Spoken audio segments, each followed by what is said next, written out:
Oh, well, we now have 100 participants, which is fantastic. If you guys are neurodivergent and don't mind letting people know, do a little thumbs up again, because it would just be interesting to see. Nice. It's a good chunk. Today, I must, warning, this is very much from experts by experience. It's a controversial subject in different parts, so just take it that this is my outlook. Well, to tell you a bit about myself, I'm Nat, and I'm the head of community at Exceptional Individuals. Exceptional Individuals, we are in some ways a recruitment agency, but in more ways it goes way, way beyond that, because we support individuals who resonate with neurodivergent conditions. Now, the important word there is resonate, because a lot of people need to have a statement or a diagnosis to get support, and that's just not what we do. We're like, if you think that the way your mind works resonate with some of the things we're going to mention today, you can get support from us. Oh, I'm loving all the love and cat symbols. Why I think this is really important is that the majority there, it's not great, but there is some fantastic support available to young people and children when it comes to early years. But when you leave college or university or apprenticeships or whatever and go into the real world, it's very tough. There's no support. It just kind of drops off. And if there is support available, it's going to cost you an arm and a leg. So this is why Matt set up Exceptional Individuals like 4 or 5 years ago now. And I joined in the last 2, coming up 3. And we specialize in dyslexia, dyspraxia, autism, and ADHD, but we also cover the entire spectrum. Just so you know a bit about myself, I have dyslexia, I have dyspraxia, I have mild autism, and a little bit of OCD, which, well, I got diagnosed with tendencies, whatever that means, So I'll give you, and a lot of my cousins have ADHD, bless them. So I feel like I know quite a lot from the personal ground, but always learning, always educating. What is Exceptional Individuals? As mentioned, we help recruit talent. So if an organization is bored of hiring the same people time and time again and expecting different results, well, they're going to want to look to more innovative brain types. And us, we are the definition of like innovators. That being said, as there are massive positives, there are also downsides. And the downsides predominantly relate to the way that we've crafted society in a typical way, rather than the actual condition itself. So we help employers with the things that, the difficulties, and make them less challenging, and the things that they thrive in, really give them the platform to smash it.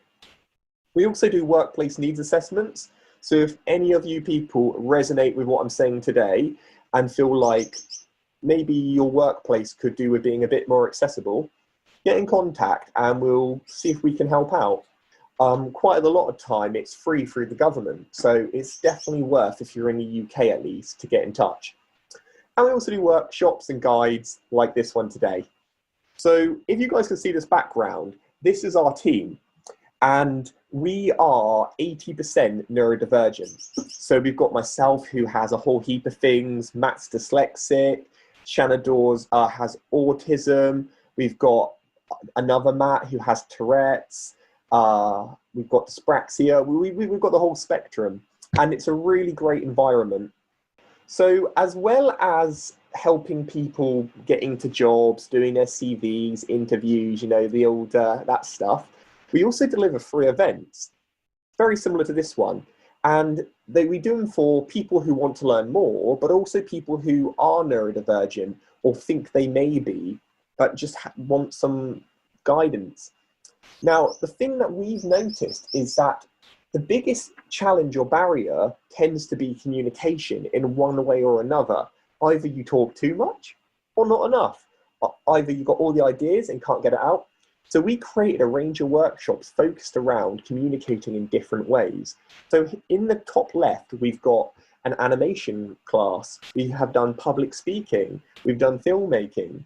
And at first it might seem a little bit random, but when you realize it's more about finding other ways to get your point across, you realize why it's so relevant and important. I would like to hear from you guys. What would you like to learn about neurodiversity today?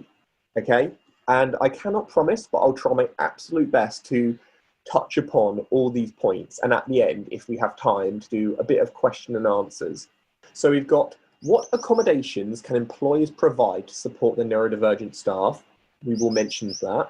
Disclosure, to disclose or not disclose, that is the question.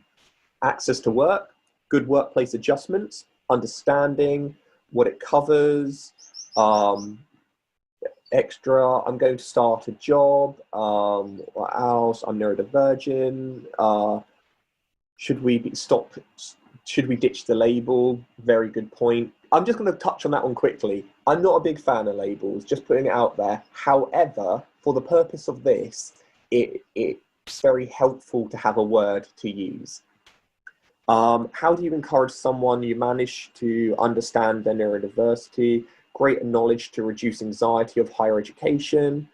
Is social phobias common? To gain a better understanding, to work with schools, disclosing when interviewing, better support, HR manager, wow, we have some good ones here. Well, guys, there's not literally hundreds, there's at least more than 10, but some really good ones there. And I definitely address a fair few of them. All right, now I'm going to pass the screen over to Matt, and he's just going to play a very short introduction video on exceptional individuals that one of our amazing volunteers, Carl, made. Found that 74% of people don't disclose they are neurodivergent. 65% of employers don't have accessible online applications. 61% don't know how to cater for their needs in interviews. And shockingly, 74% lack understanding about neurodiversity. So, we decided to do something. We formed a team of neurodiverse people to run the first employment agency to address these challenges. We connected with inclusive employers around the UK, helping them find and benefit from neurodivergent talent. And last year, we facilitated 116 work placements. We designed workshops and audits to help businesses understand how to build more inclusive companies. And for our neurodivergent audience, we offered training and mentoring, giving them the confidence to succeed in jobs, and supported them throughout their employment journeys. We've also started to promote neurodiversity nationally, appearing on. So why is it, despite so many dyslexic people being great problem solvers, many still find it difficult to get work in London? And we felt like we needed to do something about that. What do you think that biggest barrier is then? Is it about the application process? Hoping to turn this around is the UK's first dyslexic job agency. Matt Boyd has set up a service to help people like Annalise get past the written application stage to get a job. And this is just the beginning. We have expanded internationally, working in India and America, raising awareness and changing the conversation around neurodiversity. Want to know more? Check out our website at www.exceptionalindividuals.com. Oh, nice. Always amazing when it works. All right, guys, we've still got people joining consistently. So, Matt, I kindly ask if you could keep a lookout for the waiting room, just because I think they're piling up. But yeah, that gives you an idea. And April, who's in this chat, April, can you give us a wave? Yeah, April did, rightly so, did this scripting and storyboard for that video. So now, guys, we're going to do a bit of a quiz, because who hasn't done enough quizzes during lockdown, eh? All right, what age group is most likely to disclose their neurodiversity? Is it the 18 to 30-year-olds, the 31 to 40-year-olds, the 41 to 60-year-olds, or the 61 to 80-plus? The most likely to tell their manager that they have something like dyslexia, dyspraxia, autism, ADHD, dysgraphia, dyscalculia, OCD, Tourette's. Woo, nice. And yes, the majority of you got it right. Now, why do you guys think that the younger demographic are more likely to disclose? Yeah, so from what you guys are telling me, it's that they're more likely to accept it's normal. The younger demographic tend to be more open around these things, are more likely to get diagnosed. Oh, employers are more likely to help younger people. Interesting. Less stigma. And all of these things are right. And think about it, like if you've been told your whole life, like, oh, dyslexia, it becomes more norm and accepted.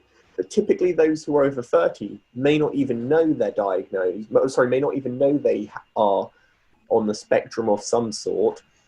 And there's also a stigma, even though people are trying really hard to do it. What of these billionaires is not neurodivergent? So a billionaire that isn't. It's Steve Jobs from Apple, Bill Gates from Microsoft, Richard Branson from Virgin, or Elon Musk from Tesla. So which one of these billionaires is not, to the best of our knowledge, neurodivergent? Now, bear in mind, this is because some people are diagnosed, others resonate, and other people are highly suspected. So this is where we're getting this from. Well, apparently Richard Branson might be a sociopath. Don't know about that one. But for the others, interestingly, it is Elon Musk. Now, I always like to say is he might not be neurodivergent, but he's got something going on. But Steve Jobs, dyslexic, Bill Gates resonates with being autistic, and Richard Branson also dyslexic. What solution can best support neurodiverse talent flourish? So in your own opinion, what do you think would make the biggest difference? Is it removing psychometric tests, so things that judge personality and one answer fits everything? Or accessible information, so making things on the website easier to find out about how to get support, workplace adjustments, or awareness training? Which one do you think will have the biggest impact? Interesting, nice. And I said people normally always do awareness training just because I'm delivering it right now, and I always think suck ups. But no, it really does make a big difference. And workplace adjustments, they really do not have to be big things. For instance, just having headphones in the office makes a world of difference to me to help me concentrate. But all of them, like even psychometric tests, are a nightmare for people who have a very different way of thinking. All right, well done, Alex. Okay, so we're there now. The correct answer is all of them. Susan Boyle, autism. Holly Willoughby from the TV, she's dyslexic. Justin Timberlake, ADHD. Daniel Radcliffe, dyspraxia. And David Beckham has OCD. And we don't want to focus too much on celebrities, as they're a little bit like unattainable when you try to say, oh, well, this person has it. You can survive too. But for some people, it's really great to see like the potential, like where you can go. None of these people got to where they got to because despite the way their brain thinks, but quite honestly, because of the way their brain thinks so differently.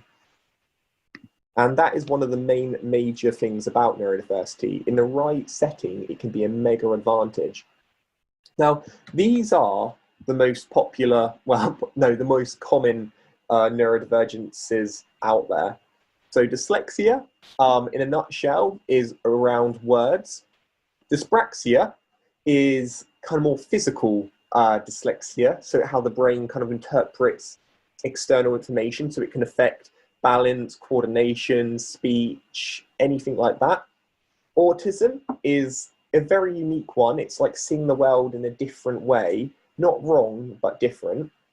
ADHD is kind of like the brain on hyperdrive. Doesn't always have to be hyperactive though. OCD, obsessive compulsive disorder. Dyscalculia, it's kind of like dyslexia of the maths world, but not really. It's more like you know the information in your head, you know the formulas, but the brain confuses the symbol. And a lot of people suspect Albert Einstein was dyscalculic. Tourette's is like when you have tics and your brain kind of gets stuck on a rut and it ends up like repeating messages. It's to do with like endorphins and things like that. And dysgraphia is it's similar to the others, but it's more like, you could have really bad handwriting, but extremely intelligent. You could be bad with directions. the coordination from up here to like down there, like just doesn't match. But again, I definitely have that one. Nat, someone's asked, can you explain why OCD comes under neurodiversity? Yes. So we got that, let me see where the comments are. We got that recently, I got asked that. And is it neurodiversity? Well, I think the term is very broad and wide, but my definition, or our definition, is that it's a different thought pattern. It's the brain thinking in a different way. And the majority of the ones we mentioned are not disabilities, or they don't have to be disabilities. Dyslexia to autism, you know, and ADHD, it's a different way of the brain solving problems. Now, mental health isn't directly part of neurodiversity. You know, it's separate, but there is an overlap, because living in a world which doesn't suit your way of thinking and having that way, it is going to like cause stress and anxiety. So mental health is far higher. So it is true that OCD, for example, does cross into the mental health section, but there is a lot of overlaps. As channeled in the right way, it doesn't have to be in negatives. Now on this one, this is like called a spiky profile. That's how we measure neurodivergence. Now on your phones, if you guys just like rate how good you are in each of these areas, it will give us a good idea about how diverse this group is. Now, the best way to understand if someone is neurodivergent or not is to understand like the profile. And if you are, for instance, quite good at most things, like a good all-rounder, then you're probably not neurodivergent. But if, for instance, you really struggle in some areas, but over-excel in others, then that's a good sign of neurodivergence. If you are, for instance, bad at everything, that's not. Neurodivergence isn't about deficit, it's about fluctuation of ability, and that's the best way to know. Now, the bigger the group you ask, the more well-rounded it should be. So if you see here, it's pretty much a neat circle, meaning that we have a very balanced group. But when we work with people in a room that, like last night, when I was in a room of people who were just dyspraxic, for instance, they had a real strong spike at creativity, but a real deficit in like relationships and math. And by understanding your strengths and weaknesses, you're able to prop up and help the things that are more challenging, but also go and find jobs and career paths and routes that really highlight the things that you're already succeeding in. And that's our main approach. So just to give you guys now a quick overview on the main ones, and hopefully this will give you guys a good base level knowledge. First of all, what is it like to be dyslexic? Try reading this, what's on my screen, out loud, and it will give you like a good idea. So if you're anything like most people, you'll probably be able to read all of it okay-ish. Like, you know, it takes a bit longer, but you can read it. But when you get to this word here, you won't be able to read it. And this, for me, is dyslexia. It's not being dumb. It's not being stupid. It's that the brain learns in a different way. So the way that most brains understand like English and written communication is they break it apart and join it together with structures already like determined. But I see words as like stagnant images. So the more I see the word, the more my brain remembers what it is and what it said. I don't remember how to join the word together. I remember the image of it. So that's why I'm getting better and better, and people with dyslexia can improve. But when you find a word you've never seen before, it's not like you can work it out. It's like you're starting from scratch, and it is different for everyone, but that's the way that it affects a fair few people. So again, really important, people with dyslexia, the very, very vast majority can read, can write, are actually pretty good at it. But they're still going to make the odd mistake here and there, and it's not a determinant of ability. Okay, dyspraxia. So dyspraxia, I like to think, is it has a lot of similar outputs as dyslexia, but where dyslexia is like you do not currently have the knowledge in your head, you see words and your brain interprets it and sometimes gets it a bit muddled up. Dyspraxia is more like you have this information, it's trying to go into your brain, but there's like a funnel and it's only letting like little bits of information in at a time. And that's why there can be like delays. So say you're speaking with someone who's dyspraxic and they don't reply, they're like, you might be quick to assume that they do not understand, you know, oh, this person, they're not going to get the job. But actually, what's more likely is that they do understand, but the brain is processing. So the best way to get information out of someone who's dyspraxic, and bear in mind, I'm a trustee of Dyspraxic Me, so we work on it a lot of the time. It's about asking in small segments. So rather saying, can you put the kettle on and then take the bins out?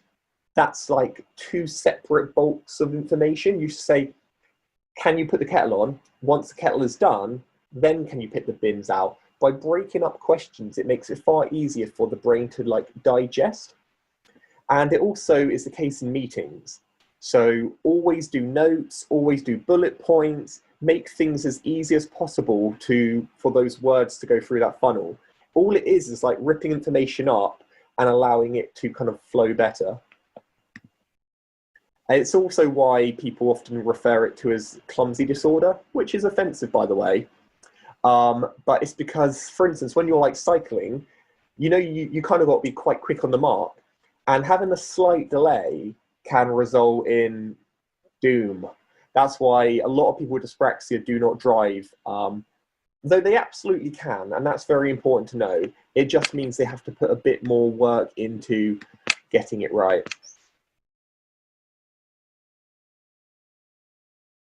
Okay, guys, some great questions. I promise you I will answer soon.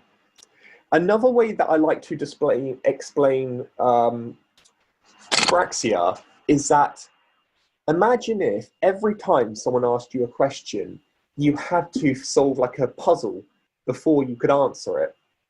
And normally in life, the quicker you answer, the more likely someone believes in your credibility.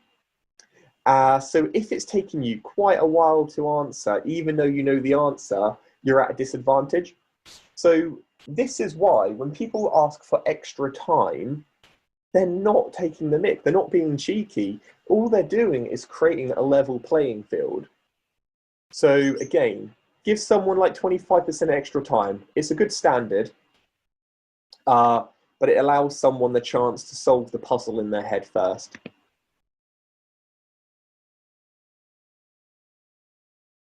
Okay, autism. Now, autism honestly deserves its own webinar, or actually it would take a lot. I like to see autism as, you know, when you have like a spoon and you look into it and it swaps the world upside down. It's kind of like that, because when you see upside down, that's actually how the brain sees, and the brain turns it around and sends that message to like the eyes turns to the brain. So autism is kind of like, it's just not swapping it around, and different processes and different like thought mechanisms gets blocked where others are more heightened. So autism is completely intentional. It's an evolutionary advantage. Without autism, there wouldn't be, well, any innovation, I believe.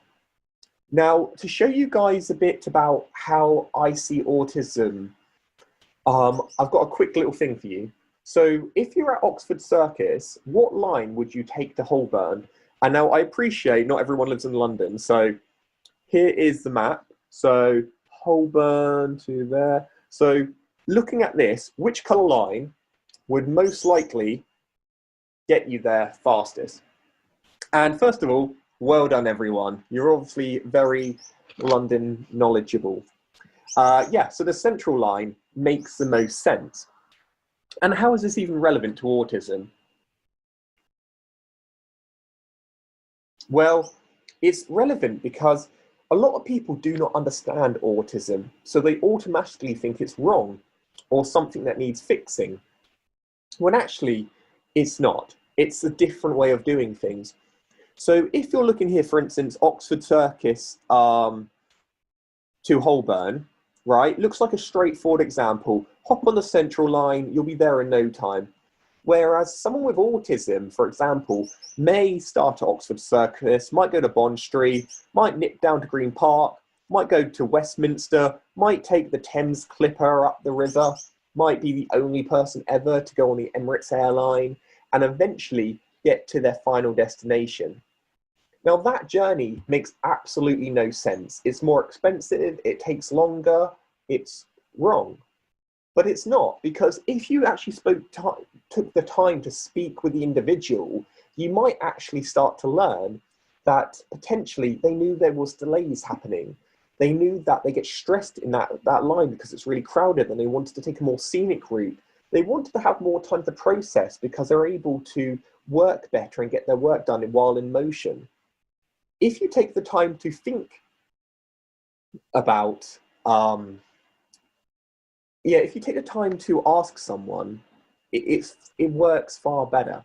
But it's really important to remember that not everyone currently knows how their mind works.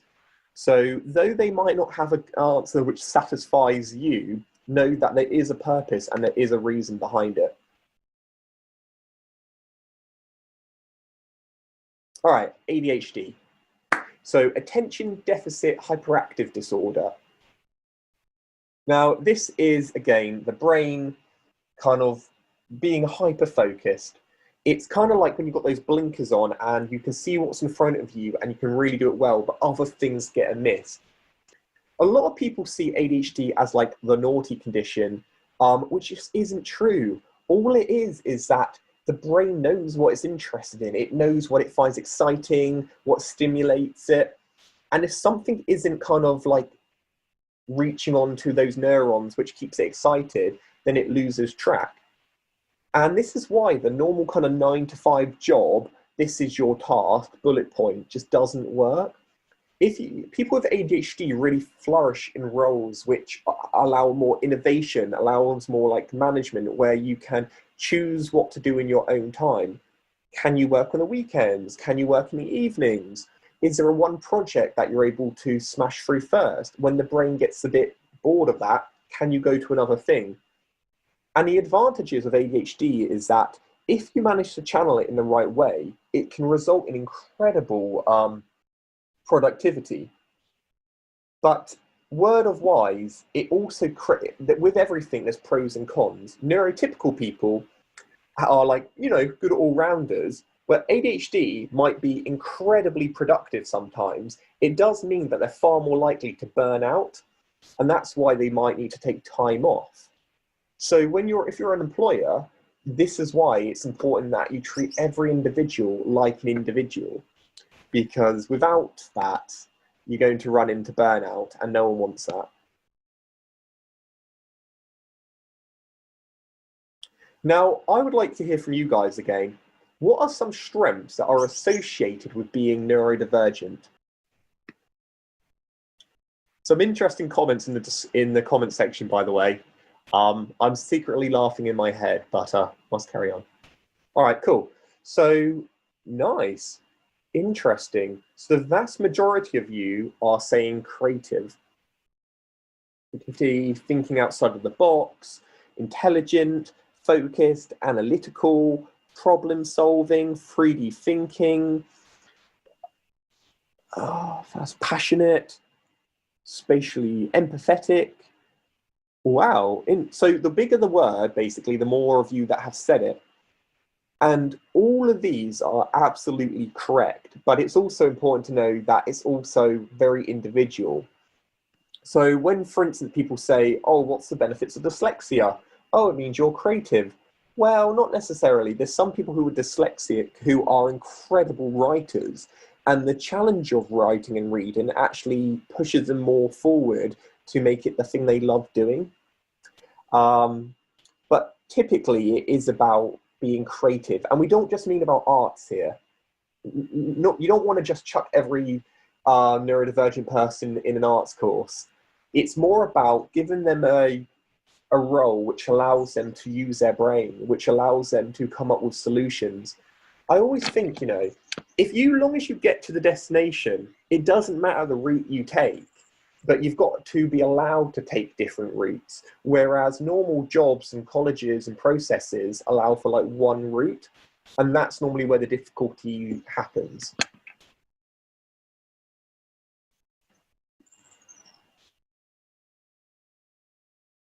So what we covered in this section: recruitment processes can unintentionally discriminate. Autism is a different way of thinking. Positives relate to, there are lots of positives that relate to neurodiversity. Now, going into our last part, we've got one group activity, an explanation on learning styles, and a bit of feedback, so questions and answers. And yes, and that should work out nicely for time. So I would like to ask all of you, and we've got a really broad audience, including managers, directors, individuals who are neurodivergent, people who are just curious. What do you guys think might be the best support that you could give a neurodivergent colleague so they could work to their strengths? Let me into Zoom again, please. Okay, I don't know if that's the best. Well, I guess that could support neurodivergent people. Let's see how I do that.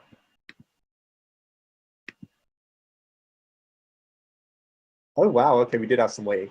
All right, apart from that, we've got ask them, find out what their strengths are, support them with tasks they struggle with, understanding and time, be kind, space and freedom, right method and training based on their interests, ask them what they need. Have a one-to-one meeting with them, listen to them, understand, present, willing, bespoke support, give them space, ask them to reasonably adjust, try not to change them, tailor the jobs, space for freedom, support them, understanding and time. Okay, guys, really interesting. And every one of them would be really supportive. The best one that I like the most, which is this one, which is ask them. And the best way that is that I meet so often HR managers who have the world's best intentions, you know, they really mean well, but they try to make these adjustments without actually asking the individual. And lo and behold, the adjustment doesn't work. And it makes the person feel like they're being a pain, it makes a HR manager feel like, I just, you know, why do I even bother? But ask someone, they know their brain better than most people. But there are going to be instances where the person doesn't understand the best way they work. And that's one of the things that we do at Exceptional Individuals. But also you can work with them, try things, trial and error. And whatever adjustment you make sure that that adjustment is open to the entire workforce. You never want to isolate one demographic over another. So you can't say like, all right, use this colored paper only for people who have diagnosed autism or dyslexia. It's got to be, well, it's there for everyone. Use it if you want. If it helps, it helps. If it doesn't, don't use it. That's normally the best kind of way you can.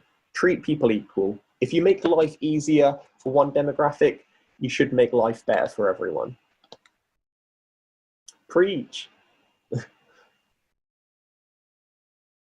All right, now, last bit, I saw a few questions. How can we actually make sure that we're engaging? How can we make our presentations more fun when we're having meetings, when we're teaching in schools? Now, you often hear about learning styles, but what does that really mean? Well, there's a few different types. So visual. So Walt Disney was a visual thinker, and that meant like he was very great at being a visionary, but not always great at actually doing the work. He got everyone else to do it for him, but he's still gone down in history as one of the most creative people of all time. Albert Einstein, very logical. His personal skills weren't great. He had very slow development early on, but when it comes to logic, he was able to put all the pieces in his head in a way which was revolutionary. We've got Winston Churchill, very kinesthetic. So he was dyslexic, or at least he says he was. It's debated, but we'll say he is. And he got other people normally to write for him, to do all the admin, but he was able to engage people. He was able to really bring like subjects to life. And we find a lot of people with dyslexia, for example, tend to be an amazing public speakers because where they find other things difficult, other skills tend to go above and beyond. You should see my writing, it's awful. But as you can see, can talk for England. And then lastly, auditory. So there is actually a few others, but these are the main ones. John Lennon, who's an absolute hero of mine, he learned through sounds. So the vast majority of all the music he created, he never wrote down. He could hear music and really listen to it and tell it as a story. And his kind of dyslexic way of thinking, along with Paul McCartney's, created the best band of all time. But that's just me getting passionate about my favorite band. So when you guys are creating work, I really recommend trying to make sure that you hit all of these ones. So if you're doing a presentation, include images, make sure there's firm bullet points that clearly outline what you want. Make sure to break it up with a quiz, make it a bit more interesting. And if possible, while talking, do a bit of variation in your voice. It makes it far more engaging. If you do this, I guarantee people will at least walk away from your meeting, your presentation, whatever, remembering at least one thing. And that's the best way. That our brains are like children, they get bored easily. So you've got to be able to keep them engaged. And this works for everyone, not just people who are neurodivergent. How can exceptional individuals help you? Brilliant. I've taught you all this great stuff about neurodiversity, but you want some actual practical help. Well, we have support services. And if you're an organization, this includes a whole range of things, which I'll go into in a bit more detail. We have workplace needs assessments and different ways to support your employees. On this page is about how we mainly support our organizations. So if you are a manager, a director, a HR, and you're looking about, okay, where can I start off? Well, we help people recruit neurodiverse talent. And this isn't like, we could really do with a couple more autistics in the firm. It's not like that. It's that you tell us what jobs you're struggling recruiting, and we look at the skills which resonate with different people. So if you are looking for a work, send your CV to us and we have great opportunities. And every person we put into work, we make sure that that organization is as inclusive and understanding as possible. So every organization we work with, it's mandatory that the directors and the senior managers all go through training. So everyone from top down understands different ways of learning. Then workshops and trainings. So I deliver a very similar workshop to this to managers and HRs, but more focused about how you can hire people, how can you attract different talent, how you can retain people. And these are very bespoke to each organization. We've done them to the likes of Universal Music, Ford, Kantar, government departments. And it's always really interesting to see the passion in the room. So many people leave their sessions thinking, you know what? I actually resonate a lot with that. That makes a lot of sense now. Because as we learned, if it's 1 in 7, that's really high odds that somewhere or another your brain thinks along the lines we've mentioned. We do audits. So what that means essentially is we will go through all of your systems and processes and just make sure that you don't unintentionally discriminate or alienate different ways of thinking any way along the journey. And there's also employee support. So it's all well and good getting people in the organization who are diverse, but if you do not have the kind of structure in place, it's not going to work. This is why we'll make sure that someone feels settled, is at ease, have the equipment they need, has training, has access to someone they can talk to whenever they need to. Just like you have like support systems for mental health, you also need support for the things that neurodiverse individuals find difficult. For workplace needs assessment, this is something you can either do via the UK government or you can do as an independent, which is more perfect for those of you who are not in the UK. It's a government grant which can go up to like tens of thousands, but typically it's around about 4,500. And this allows you to get the support right away. So all you need to do to access it is, one, secure a job. It's open to full-time and self-employed individuals, as well as a few others, but that's for like more niche. An assessment, that is when a lovely individual, maybe us, maybe someone else, comes down and we'll have about an hour's conversation with the person, and we'll find out what works for them and what doesn't work for them. And then we'll create a list of recommendations together, so it's collaborative. We'll apply for the grant, we do all the paperwork on the individual's behalf, and then the training is provided. And this training could vary from work like equipment such as speech dictation software, which I use to write all my emails. It could be soft skills, so learning how to organize your time better with one-to-one training. Or it even could be to make sure that your teams get training, because you're not the problem, it's the understanding. So it's a collaborative approach. And that said, this is open to everyone in the UK, normally for free if you're in the 6 weeks of applying. And if you're not in the UK, we can, talk to us and we can let you know roughly how much one costs to have it private. But essentially, it's a really good way to say, look, I need support. This independent organization recommends that this would help me greatly. Okay, and ways to support your colleagues, awareness training, education is so essential. Workplace needs assessments. Again, if you've got a bad back, they're normally more than happy to get you a special chair, but people don't often do assessments for people who think differently, and you should. There's no reason why not. If it's being offered by the government, it seems silly not to take them up on the offer, and you never know how long these things will stay around for.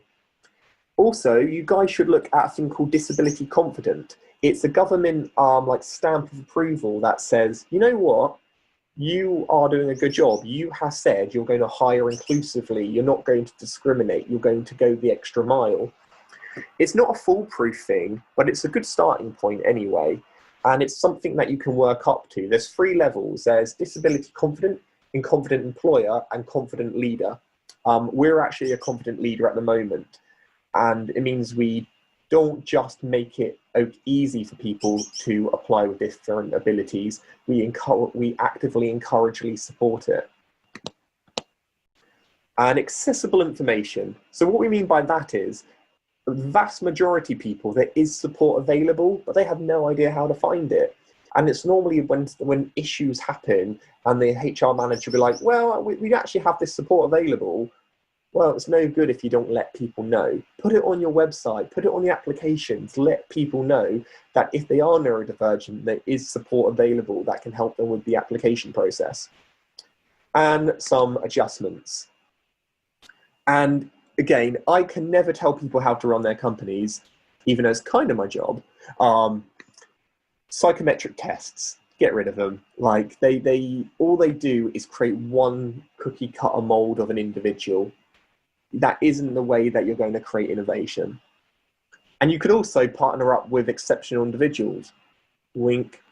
We're more than happy to have a chat with any of you today, whether you're looking for work, looking to partner, or just want to have a good chin wag.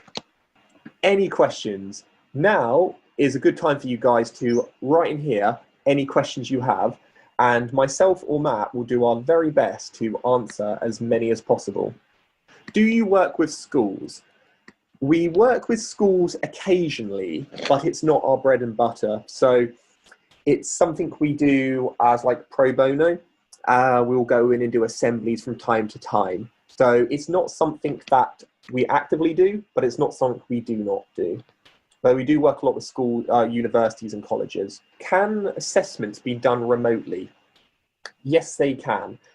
Obviously, in an ideal world, you would do them face-to-face because you get a far more better understanding of the individual as well as their workplace. So we recommend doing it in that person's workplace, but it's not essential.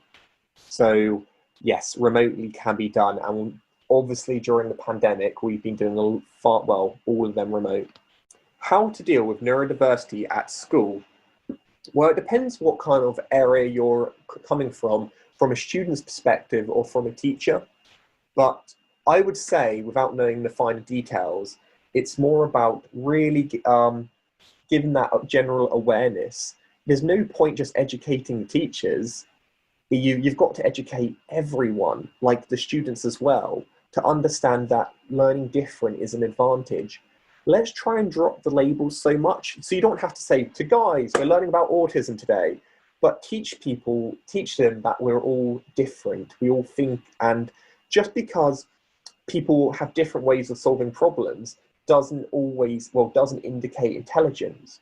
So I, for example, really do not like the class system, where you got like the high class, the lower class for different abilities. Because that always, for me, made me feel really stupid and dumb. And it's just because the way they taught didn't really kind of attach to my way of learning. Have you done work in the NHS? Yes, we have. Webinar support.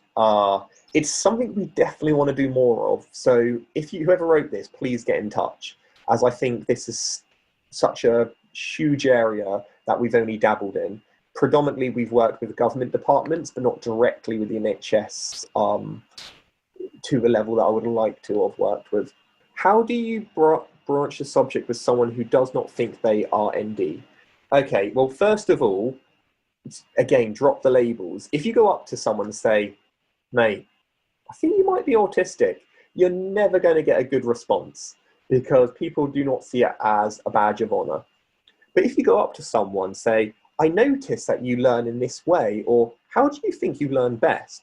That's interesting. What could we do to help you? By coming at it from that angle, it's far more inclusive and it doesn't kind of attach a label to someone. How often do these webinars take place?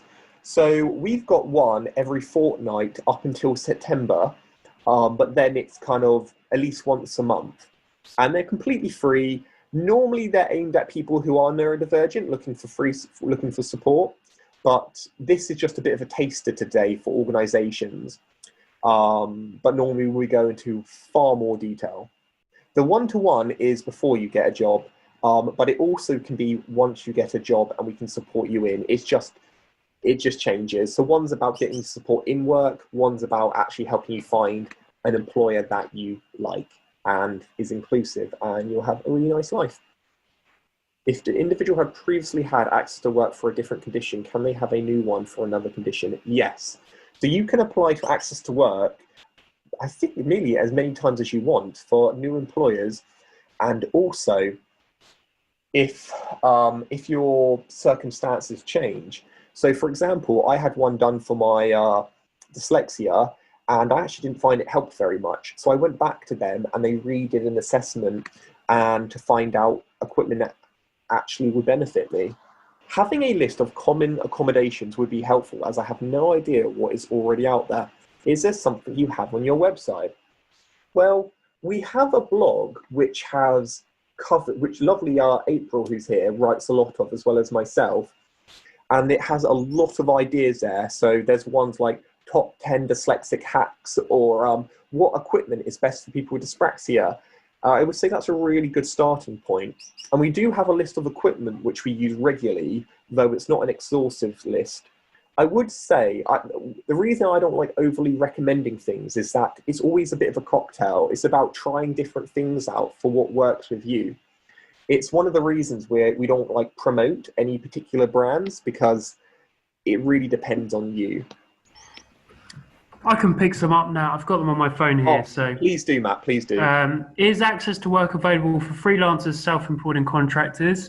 Yes, it definitely is. There are some requirements that you need, though. One is you either have to have turned over £6,000+ in the past year, or have a business plan showing that for the next 2 or 3 years.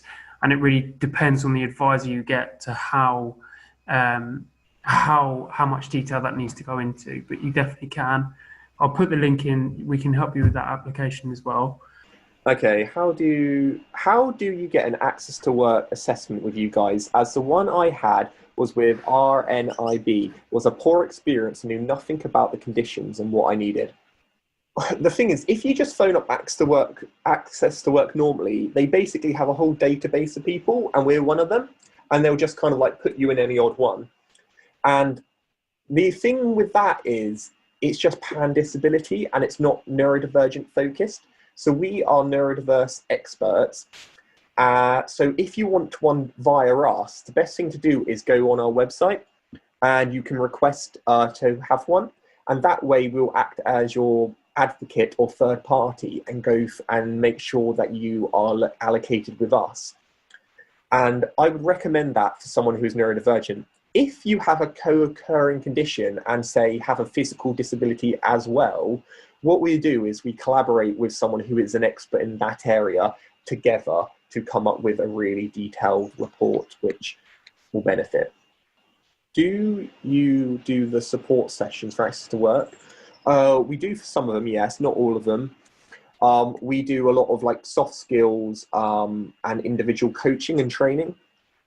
This can be done either at your office, or you can come to ours, or we can meet at a coffee shop, wherever you feel most comfortable. How do you deal with neurodiversity in older age and also in supporting siblings growing up? Well, I must say it's more challenging the older you get, because you've been like, the way your brain, you've been conditioned to think negatively for so many years. We meet people with such low self-esteem because of the way the world has treated them. So what I would do is treat them just like I would any other person, but I would spend far more time at the beginning to really work on the confidence element and to like try to refigure the way that they see it. People that are asking for jobs, yeah, there's a jobs page on our site, and we can help you with that. Neurodiversity at school, like we said, it's not something we do often. We do go and do talks at assemblies and things. There's few around schools. We have a lot around access to work, so we're happy to take those questions afterwards. Nat, there's one on whether people should disclose. Someone said, should I divulge my dyspraxia to an employer prior to commencing my contract? Okay, well, that's a really interesting one. Should you disclose? And I said the honest answer is that in an ideal world, yes. But in the real world, it depends. So do your research beforehand. How inclusive is the organization? What I mean by this is, do they have a network of neurodiversity or disability? On their website, do they mention that they have inclusive hiring practices? If you go on Glassdoor, which is a review website, has anyone said anything positive or negative? And if there's good ideas that it's working, then you should, I think disclosure has so many benefits because it means you can get support very early on. The thing I would mention though is, if you are disclosing, do not disclose and expect them to understand. Disclose and educate them what you mean when you say you have, say, ADHD, because everyone has their own views and opinions. So it really is important to know that. Now, if the organization doesn't look inclusive, it can discriminate. You know, people can be very discriminative. I would like to think that if you found them to be that way, it might not be the organization you want to apply for, because eventually the companies who are most inclusive will get the best talent, so it will eventually sort itself out. So, short answer, I would disclose, and if they don't accept it well, I think that says enough about their organization for you to make an informed decision. When you're having an interview, remember it's very much about them interviewing you, but also you interviewing them to make sure that the job is the right fit for you. All right, guys, so on this screen now is for the feedback. We are always practicing, always growing, and always developing. I appreciate my internet was a bit dodgy today, so thank you so much for putting up with me. I'm back in the old family house, and I must say, our good old neighbours are letting us borrow their internet. So, yeah, well, they are. Yeah, so we're doing well. But on the phones, if you could just rate it, overall, how did you find it? The presenter, the content, the interactions, ease to use. Really pleased with all these. Great stuff. If you guys have any more detailed feedback, we'll send a type form to ask later on, and Matt will also send you a link to the Spiky profile. But please do get in touch. During this challenging times, it can be extra isolating to have a different way of thinking. So having a community where we can all come together, be it people who are who have it, think they have it, are empathetic, or allies. Yeah, thank you everyone for coming, from myself as well. This is the first one we've done with so many people, so obviously we will work on any technical issues in the future. For the Spiky profile element, I talked at the start, something we're really excited about and we'll be sending out. In terms of one-to-one coaching, if you're looking for work, we've just extending our team to be able to support with the increased rates of people that need our support at the moment. So we're taking on another 6 or 7 job coaches. So if you do need support, please do email your CV in. You'll get an email straight back offering to book a one-to-one. And for those employers out there that are here today, if we can assist with anything in any way, I know at the moment as well, around working from home for a lot of your colleagues and staff, it's a new environment for them. So we're there to help if anything is needed at all. Right. Well, so guys, it's been absolutely fantastic to have everyone here. To see such a massive number of people interested to learn more is always uplifting. So right now, I'm going to unmute everyone so it can go into chaos, but feel free to talk and hang out for a little longer until 1:30. Yeah, stay in touch, guys. You've been amazing. I just want to say thank you to everybody. I found it really, really useful. I'm the person who works as a clinician within the NHS, and I am really, really keen to bring this forward. I've been asked to do a presentation because I'm recently diagnosed, and there's, due to the COVID, the pressures at work, etc., there's been a lot of things that have been causing isolation for myself and other colleagues who were diagnosed. So I've been asked to do a equality and diversity presentation next week. Brilliant. Well, That's great. This is helpful. Yeah, if we can help with anything, let us know around that. If you need any more information, please do email. Oh, I certainly will do. I'm so glad I've seen this today.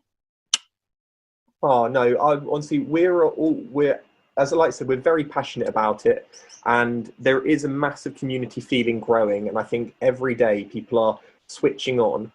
And what we're trying to do is create a world which doesn't just accept neurodiversity, but utilizes it and really harnesses it for the better. So if you are an organization, a lot of the times people will say, oh, but money. And what we would say is, well, you're going to be losing out if you do not become inclusive. If you do not start tapping into these different ways of thinking, other companies are going to have the competitive advantage. And they are starting to listen, and we are seeing a fantastic movement happening at this time. We really are here as a team, and you might think, I've tried that, doesn't work. Well, you haven't tried everything. It takes a lifetime of trying things that do and do not work. We'll get there. But guys, before I won't let this drag out any longer, I really hope you all enjoyed. If you enjoyed, do a little reaction like that. Whee! And it's yes.